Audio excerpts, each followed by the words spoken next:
अस्सलाम वालेकुम दोस्तों, कैसे हो? मुझे उम्मीद है कि आप सब सही होंगे। आज जो हम बात करने वाले हैं, कुवैत से कुछ बड़ी खबरें निकल के आ रही हैं जो कि आपके लिए ज़रूरी हैं। यहाँ पे हम बात करेंगे गिरफ्तारी, चेकिंग और वीज़ा के हवाले से, जो कि आप ऑनलाइन वीज़ा खुद से भी ले सकते हैं। कौन-कौन सा वीज़ा ले सकते हैं, वो मैं आपको बताने वाला हूँ और वर्क वीज़ा के हवाले से हम बात करेंगे और जो लोग सफ़र करने वाले हैं, उनके हवाले से भी हम बात करेंगे। चैनल को आप पहली बार देख रहे हैं, सब्सक्राइब करें, जितना हो सके वीडियो को शेयर कर दें।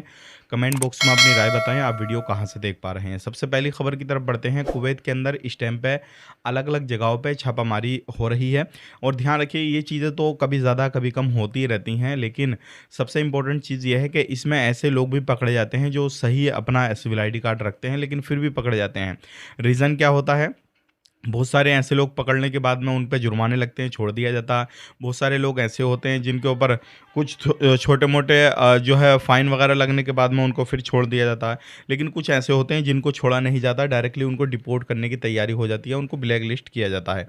तो वो पूरी जानकारी मैं आपको बता देता हूँ। सबसे पहली चीज़ ये है कि अगर आप कुवैत के अंदर रहते हैं, आपका इकामा जो आपके पास में सिविल आईडी कार्ड है वो ख़त्म नहीं हुई है और आप उसको रखते हैं और किसी जगह भाग गए हैं और अपने कफ़ील कंपनी कहीं से भी आप जा चुके हैं और आपका इकामा उसी काम का था और आप दूसरी जगह जाके काम कर रहे हैं। आपके कफ़ील ने या कंपनी ने जो भी है वो कंप्लेन वगैरह कर दी है कि ये बंदा हमारे पास रहता था और ऐसे से भाग गया है। तो उस कंडीशन में आपका इकामा कोई काम नहीं करेगा, जो आपका सिविल आईडी कार्ड है वो कोई काम नहीं करेगा।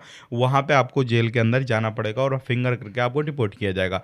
दूसरी बात ये है कि आपने एड्रेस चेंज किया है और आपकी बिल्डिंग जो है वो चेंज हो गई है, एड्रेस चेंज हो गया है आपका और आपने उसको अपडेट नहीं कराया है, तो उस कंडीशन में आप पर फाइन लगेगा। तीसरी चीज़ ये है कि अगर आप किसी भी तरीके से अपने कफ़ील कंपनी से भाग चुके हैं और उसने कंप्लेन नहीं की है और आप कहीं पकड़े जाते हैं और उसके बाद में तहकीकात वगैरह होती है, तो भी आपको डिपोर्ट किया जाएगा। इस चीज़ का ध्यान रखिएगा।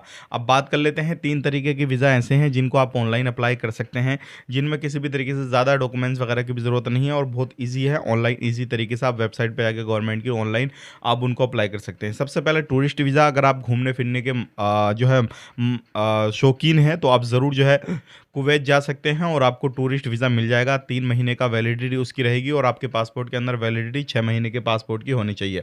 उसके बाद में फैमिली वीज़ा, जो कि आप किसी भी फैमिली में किसी भी बंदे को अपने बुलाना चाहते हैं कुवैत के अंदर, तो आप अपने फैमिली वीज़ा पे उसका भी ऑनलाइन अप्लाई कर सकते हैं और वो भी आपको मिल जाएगा।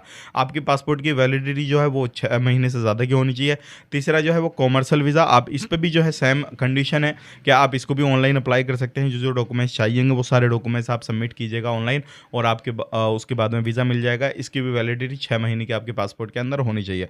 ध्यान रखिएगा, कोई भी वीज़ा अप्लाई करने से पहले एक बार पूरी टर्म कंडीशन जो है गवर्नमेंट की वेबसाइट पे जाकर पढ़ लीजिएगा और खुद से अप्लाई नहीं होता है तो किसी कंसल्टेंसी जो भी ऑफिस वगैरह होते हैं उनसे अप्लाई करा लीजिएगा, तो वो आपका ईज़ी तरीके से काम कर देंगे। तो ये थी कुछ जानकारियाँ जो कि मैंने आप तक शेयर कर दी। वीडियो अच्छा लगा लाइक करें, शेयर करें। आप अपना ख्याल रखें, अपनी फैमिली वालों का ख्याल रखें। Take care, bye bye.